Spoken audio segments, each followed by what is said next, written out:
Hey y'all, and welcome back to my channel. It's me, CRISPINA. Today is going to be a wash day.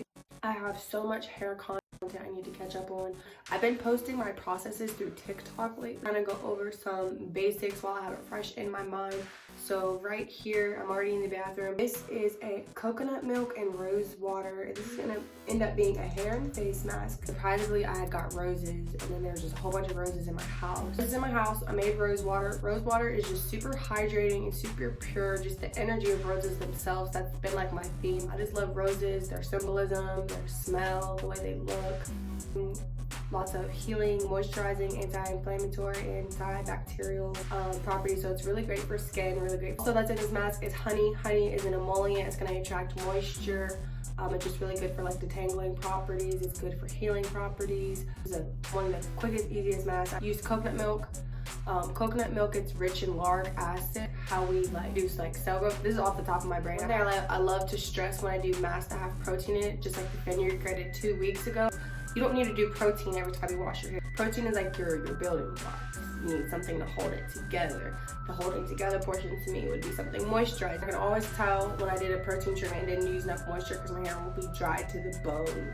Speaking from experience, whenever I do protein treatments, I have to add moisture, or I'm just gonna get right back in the shower in like the next day or two and have to either co-wash it to give it some more moisture. Protein in this is our coconut milk, and then the moisturizing portion is the rose water and the honey. And my hair is not wet but damp. Like I wet it and then wring it out.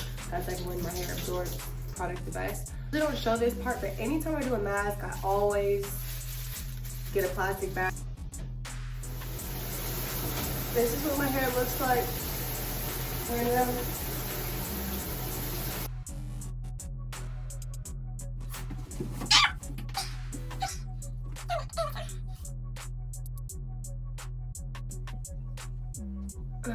Using my spoon, I'm gonna apply it, but I'm gonna start to apply the mask.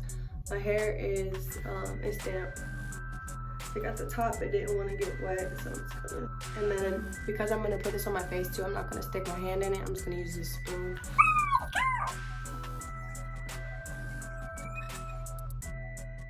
Okay, so for this part, I'm going to switch over to a voiceover. So just to let you know, everything is going to be listed down below, like the exact benefits, what exactly this does. And just to let you know now, because this was recorded literally a year ago, I always shampoo my hair first, and then whatever mask I'm doing that week, I apply it. So definitely this is a really repetitive process. So I usually split my hair up in between half up, half down.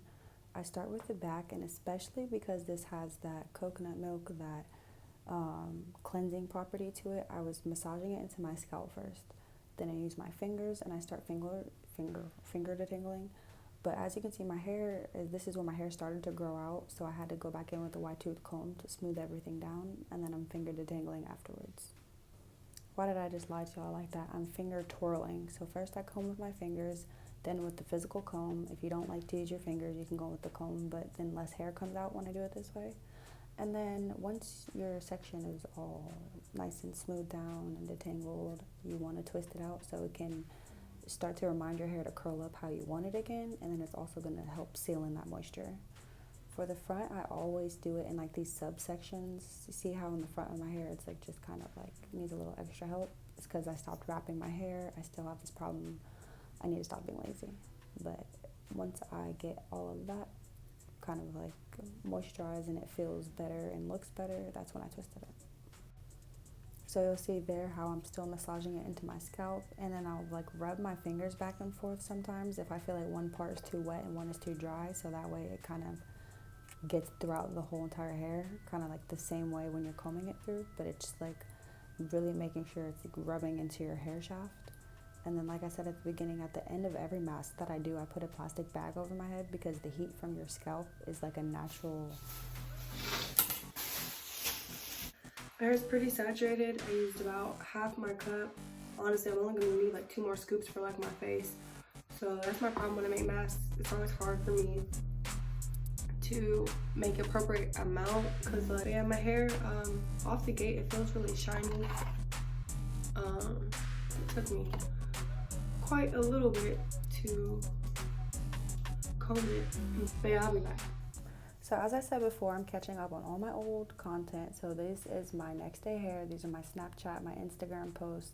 You see it looks moisturized, it's super curly, and literally just look at how soft and shiny and ringlety it looks.